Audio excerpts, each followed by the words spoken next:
नमस्कार, अपना बिहार में आपका स्वागत। मैं राहुल ओझा आपके साथ। 18वीं लोकसभा के पहले सत्र का आज आगाज हो रहा है। पहले 2 दिन सभी नए सांसदों को शपथ दिलाई जाएगी। 24 और 25 जून को प्रोटेम स्पीकर भर्तृहरि महताब नए सांसदों को शपथ दिलाएंगे। नियम के मुताबिक सबसे पहले पीएम मोदी शपथ लेंगे। पीएम मोदी के बाद मोदी सरकार के सभी मंत्री एक के बाद एक शपथ लेंगे। अंग्रेजी वर्णमाला के अनुसार राज्यवार सांसदों को शपथ दिलाई जाएगी। सबसे पहले असम और आखिरी में पश्चिम बंगाल के सांसद शपथ लेंगे। आज 280 नवनिर्वाचित सांसद शपथ लेंगे। 25 जून को 264 नवनिर्वाचित सांसद शपथ लेंगे। 26 जून की बात करें तो लोकसभा स्पीकर का चुनाव होगा। 27 जून को राष्ट्रपति द्रौपदी मुर्मू दोनों सदन की संयुक्त बैठक को संबोधित करेंगी। 28 जून को पीएम मोदी अपने मंत्री परिषद के सदस्यों का परिचय देंगे। राष्ट्रपति के अभिभाषण पर सरकार धन्यवाद प्रस्ताव लेकर आएगी। पीएम मोदी 2 जुलाई को लोकसभा को संबोधित करेंगे। 3 जुलाई को पीएम मोदी राज्यसभा को संबोधित करेंगे। 10 दिन के सत्र में कुल 8 बैठकें होनी हैं। अनूप गुप्ता हमारे साथ न्यूज 18 संवाददाता जुड़े हैं। अनूप, नई सरकार और आज से नया सत्र शुरू हो रहा है। आज क्या कुछ कार्रवाई होनी है, क्या अपडेट आपके पास?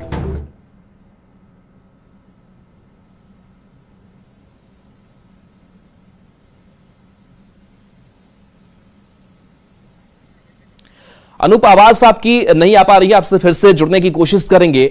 तो देखिए, कई जो विधायी कार्य है वो भी पूरे किए जाने हैं और आज की अगर बात करें तो जो नवनिर्वाचित सांसद हैं उनको शपथ दिलाई जाएगी। आज 280 नवनिर्वाचित सांसद जो है वो शपथ लेंगे। एक बार फिर से अनूप हमारे साथ जुड़ गए हैं। अनूप, आज की कार्यवाही की बात करें तो किस तरीके की हलचल है, क्या तैयारी है संसद के सत्र को लेकर?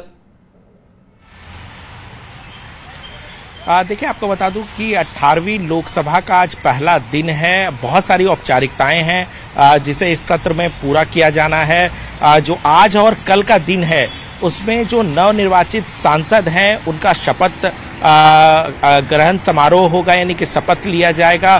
प्रोटेम स्पीकर शपथ दिलाएंगे, जिसमें सबसे पहले प्रधानमंत्री नरेंद्र मोदी शपथ लेंगे और उसके बाद उनके जो मंत्रिमंडल के सहयोगी हैं वो शपथ लेंगे। लेकिन देखिए, ये जो सारी औपचारिकताएं हैं, इसके अलावा आपको बता दूं कि जिस तरीके से प्रोटेम स्पीकर को लेकर विपक्ष ने अपने तेवर कड़े किए हैं, उससे साफ है कि आने वाला जो वक्त होगा जो संसद सत्र में, वो सरकार के लिए बहुत ही चुनौतीपूर्ण सत्र कहा जा सकता है। क्योंकि प्रोटेम स्पीकर पर राजनीति कभी हमने देखी नहीं है, लेकिन प्रोटेम स्पीकर पर भी विपक्ष ने अपने कड़े तेवर किए हैं।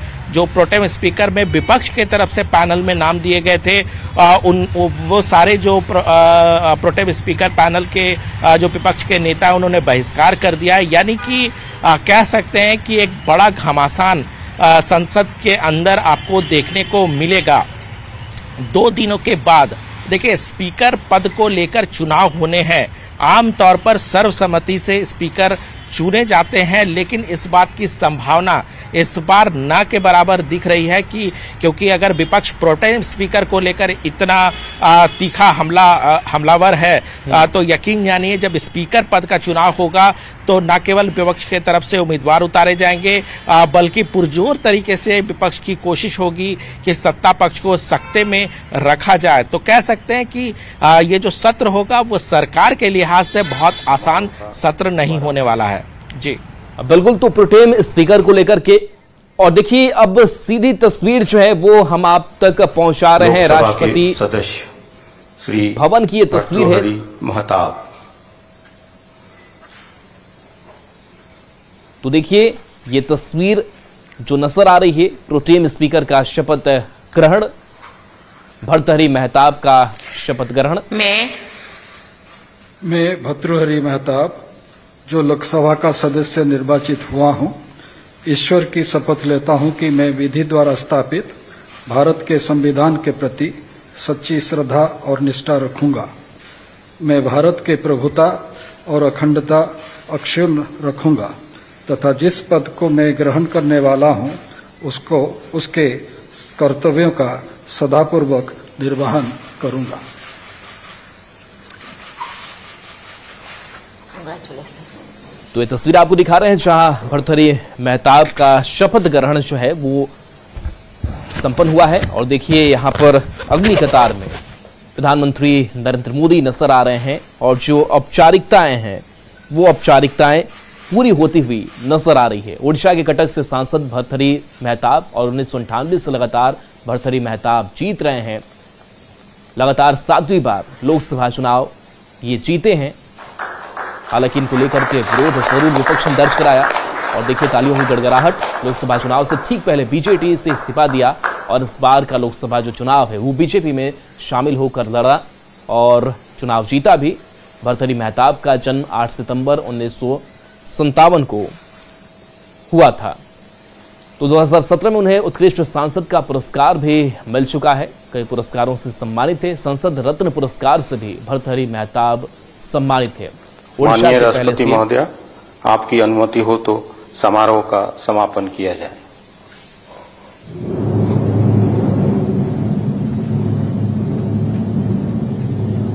तो ये तस्वीर हम आपको दिखा रहे हैं जहां पर शपथ ग्रहण जो है प्रोटेम स्पीकर भर्तृहरि मेहताब का वो अब पूरा हो गया है। एक बार फिर से अनूप के पास चलते हैं। अनूप, भले विपक्ष लगातार इनके ऊपर कह सकते हैं कि अपनी सहमति नहीं जता रहा हो, लेकिन शपथ ग्रहण का जो औपचारिकता है वो पूरी कर ली गई है।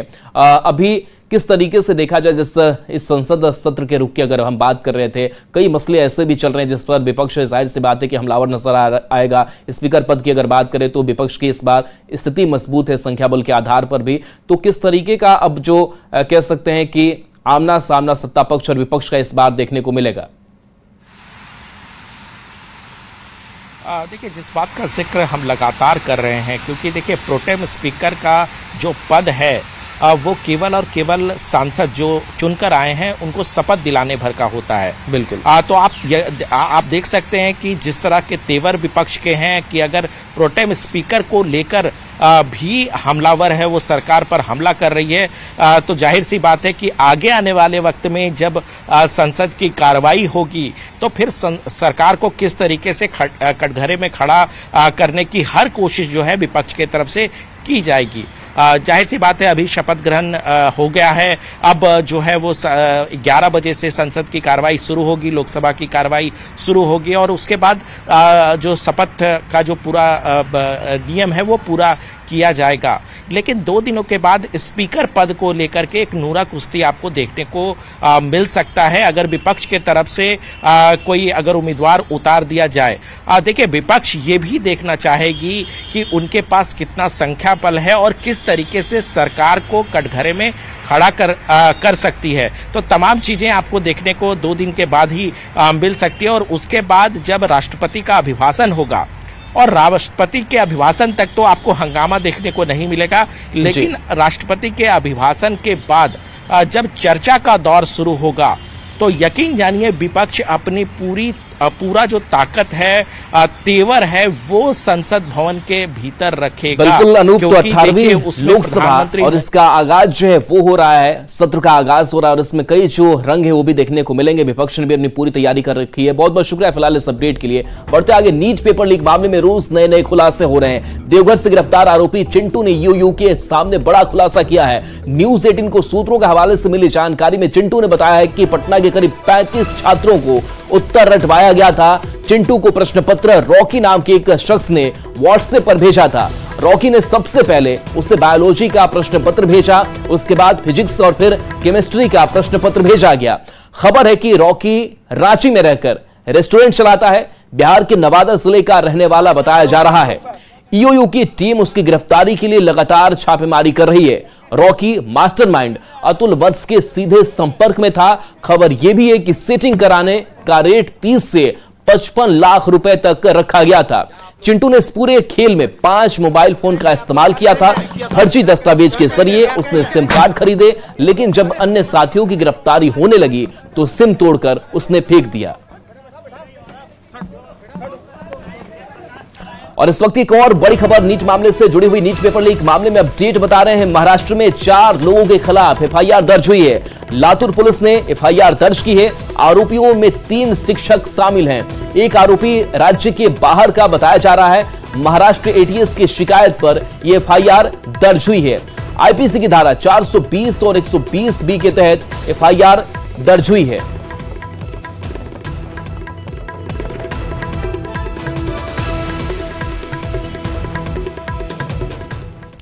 अररिया में 18 जून को हुए पुल हादसे के बाद जांच जारी है। मौके पर हैदराबाद और दिल्ली की एक टीम पहुंची है और पूरे मामले की जांच में जुटी है।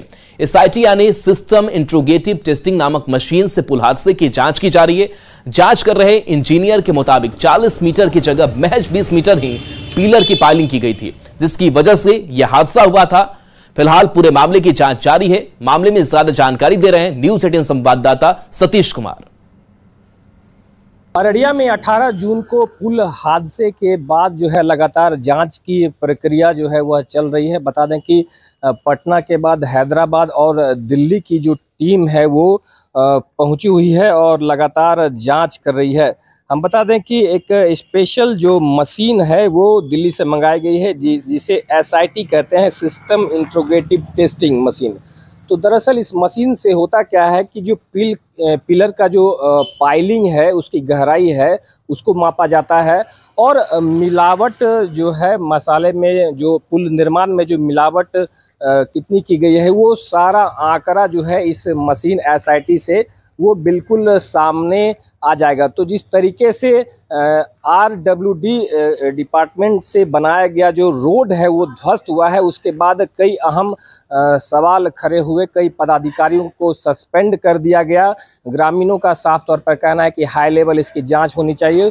तो हाई लेवल जांच हो रही है और हैदराबाद दिल्ली की टीम जो है वो लगातार जो है वो जांच कर रही है और दिल्ली से एक मशीन एसआईटी, जिसे सिस्टम इंट्रोगेटिव टेस्टिंग मशीन कहते हैं, वो पहुंची हुई है और बताया जा रहा है कि 40 की जगह 20 मीटर ही पाइलिंग होने से यह जो है हादसा जो है ये पिलर जो है ध्वस्त हुआ था, बकरा नदी में जो है विलीन हुआ था। वहीं पर सवाल कई खड़े हो रहे हैं कि जिस तरीके से ग्रामीण कार्य विकास विभाग द्वारा जो पुल का निर्माण कराया गया, ठेकेदारों की जो मनमानी है उसको नज़रअंदाज किया गया, तो अब तक जो संवेदक है उस पर प्राथमिकी दर्ज क्यों नहीं हुई, ऐसे कई सवाल अब खड़े होने शुरू हो रहे हैं। सतीश कुमार, न्यूज़ 18 अररिया। राजधानी पटना में रहने वाले लोगों को फिलहाल गर्मी से राहत मिलती नजर नहीं आ रही है। आज का दिन भी गर्म रहने की संभावना है। मौसम विभाग ने बिहार के 20 जिलों में हल्की बारिश की संभावना जताई है। मौसम विभाग की माने तो 4 जिलों में लू के मद्देनजर येलो अलर्ट भी जारी किया गया है। मौसम विभाग से अधिक जानकारी दे रही है न्यूज 18 संवाददाता विनीता मिश्रा। राजधानी पटना में रहने वाले लोग फिलहाल गर्मी से परेशान हैं और उन्हें गर्मी से राहत मिलती हुई भी नजर नहीं आ रही। मौसम विभाग की माने तो जहां 20 जिलों में बारिश की संभावना जताई जा रही है, वहीं 4 जिलों में लू का अलर्ट भी जारी किया गया है, जबकि पटना गर्म रहेगा। यानी पटना में फिलहाल गर्मी से लोगों को राहत नहीं मिलेगी। अगर सामान्य से बारिश की अगर हम बात करें तो सामान्य से 60% इस बार जून के महीने में कम बारिश हुई है। बिहार के 20 ऐसे जिले हैं जहां मौसम विभाग की तरफ से संभावना जताई गई है कि हल्की बारिश होगी, जबकि 4 जिलों में येलो अलर्ट लू के मद्देनजर जारी किया गया है। औरंगाबाद, अरवल, रोहतास और भोजपुर उन 4 जिलों में शामिल है। वहीं पटना, गया, जहानाबाद, नालंदा, नवादा, लखीसराय, शेखपुरा, बेगूसराय, बक्सर, ये तमाम ऐसे जिले हैं जहां आज का दिन गर्म रहने की संभावना जताई जा रही है, जबकि 20 ऐसे जिले हैं जहां पर बारिश की संभावना है। अगर उन जिलों की हम बात करें तो किशनगंज, अररिया, पूर्णिया, कटिहार, मधेपुरा, सुपौल, भागलपुर, बांका, जमुई समेत 20 ऐसे कुल जिले हैं जहां पर आज बारिश होगी। 25 जून को भी बारिश का अलर्ट इन जिलों में जारी किया गया है, जबकि पटना के लोगों को फिलहाल बारिश के लिए अभी इंतजार करना होगा। आज का दिन भी पटना गर्म रहने वाला है, यानी आज के दिन भी लोगों को गर्मी से फिलहाल राहत मिलती हुई नजर नहीं आ रही, जबकि 4 ऐसे जिले हैं जहां पर लू के मद्देनजर येलो अलर्ट भी मौसम विभाग की तरफ से जारी किया गया है। 20 ऐसे जिले हैं जहां पर बारिश होने की संभावना है।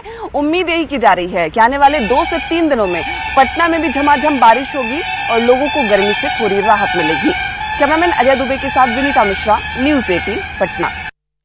गोपालगंज में बारिश नहीं होने से किसान परेशान हैं। खेत वीरान पड़े हैं। धान का बिचड़ा तक किसान नहीं गिरा सके हैं। मॉनसून की देरी से खेती में विलंब हो रहा है, जिससे पैदावार पर असर पड़ सकता है। वहीं आज लोगों को उमस भरी गर्मी से हल्की राहत मिल सकती है। यहां सुबह से आसमान में काले बादल छाए हुए हैं। मौसम विभाग ने मेघ गर्जन के साथ बारिश की संभावना जताई है। ज्यादा जानकारी दे रहे हैं न्यूज 18 संवाददाता गोविंद कुमार। गोपालगंज में आज उमस भरी गर्मी से लोगों को राहत मिलने वाली है, क्योंकि आज दोपहर में हल्की बारिश होगी और रात में भी बारिश का अनुमान मौसम विभाग ने जताया है। हालांकि इस वक्त आसमान में काले बादल छाए हुए हैं और हल्की हल्की ठंडी हवाएं चल रही है। इस वजह से लोगों को थोड़ी राहत मिली है। सुबह का वक्त है लेकिन धूप नहीं निकली है। आसमान में काले बादल छाए हुए हैं। मौसम विभाग ने आज दोपहर में तकरीबन 11 से 2 बजे के बीच में मेघ गर्जन के साथ हल्की बारिश होने का अनुमान जताया है। ऐसे में आज मौसम विभाग के अनुसार आज लोगों को उमस भरी गर्मी से थोड़ी राहत मिल सकती है, क्योंकि आज मेघ गर्जन के साथ हल्की बारिश होने का अनुमान है। गोविंद कुमार, न्यूज 18 गोपालगंज। पूर्णिया के बायसी अनुमंडल में इन दिनों नदी का कटाव काफी तेज है, जिस कारण बायसी के श्रीपुर मल्ला टोली समेत कई पंचायतों में महानंदा और कनकई नदी का कटाव हो रहा है। हालांकि डीएम कुंदन कुमार ने खुद कटाव स्थल का जायजा लिया है और अधिकारियों को त्वरित कार्रवाई का निर्देश दिया। स्थानीय लोगों के मुताबिक इस गांव में महानंदा नदी काफी तेजी से कटाव कर रही है, जिस कारण खेत खलिहान कटकर नदी में समा रहे हैं। अगर जल्दी कटाव को नहीं रोका गया तो लोगों के घर भी कटकर नदी में समा जाएंगे। यही हम जो किसी तरह से इस गांव को बचा लिया जाए, जिला अधिकारी से हो या एसडीओ से हो या प्रतिनिधि से हो, किसी तरह से गांव को बचा लिया जाए। 500 घर लगभग है यहाँ और 40 मीटर दूरी पे जो है ना अभी नदी यहाँ पहुँच चुका है और रात में लोग सोता भी नहीं है। भय सता रहा है जो कब यहाँ घर पहुँच जाए और हम लोग पूरा इसको लेके नदी में विलीन हो जाए। ये लोग जो है ना चारों तरफ से हम आज रात का दौरा किए, यहाँ देखते हैं जो 50 आदमी जो है ना यहाँ पे आके खड़ा हुआ है, टॉर्च लेके, लालटन लेके। और अभी आपको मालूम है सैलाब का टाइम है और बारिश का भी टाइम है, दोनों जो है ना एक ही सब टकराव होगा। पटना समेत 16 जिलों में 6 महीने के बाद AQI में सुधार आया है। साथ ही मानसून की पहली बारिश के बाद AQI और बेहतर हो गया है। गांधी मैदान का AQI भी आज बेहतर हुआ है। ज्यादा जानकारी दे रही है न्यूज 18 संवाददाता विनीता मिश्रा।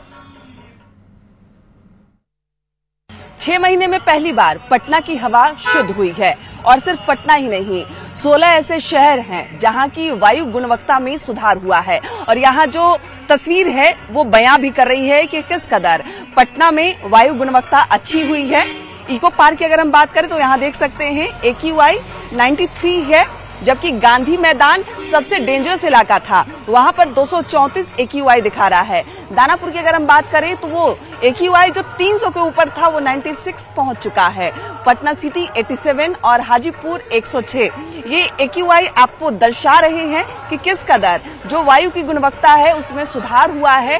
ठंड के दिनों में जो AQI 300 के पार था, सांस लेने में लोगों को परेशानी हो रही थी, उस वायु की गुणवत्ता में सुधार हुआ है। गया कैटेगरी गुड नजर आ रहा है, यानी AQI वहां का सबसे बेहतर है। जानकारी के मुताबिक मानसून की पहली बारिश होने के बाद हवा की गुणवत्ता में और सुधार होगा। और सिर्फ पटना ही नहीं, 16 ऐसे शहरों की वायु गुणवत्ता में सुधार हुआ है। हल्की फुल्की बारिश के बाद ये सुधार नजर आ रहा है। अगर हम दूसरे जिलों की बात करें तो वहां पर बारिश होने के जो नतीजे हैं वो भी नजर आ रहे हैं। लोग धूलकण से परेशान थे, वायु की शुद्धता ना के बराबर थी, लेकिन 6 महीने बाद वायु सबसे शुद्ध हुआ है, वायु की गुणवत्ता बेहतर हुई है। और ऐसे में मानसून की एंट्री के बाद ये वायु गुणवत्ता और बेहतर होगी। कैमरामैन अजय दुबे के साथ विनीता मिश्रा, न्यूज 18 पटना। और एक नजर इस वक्त की हेडलाइंस पर।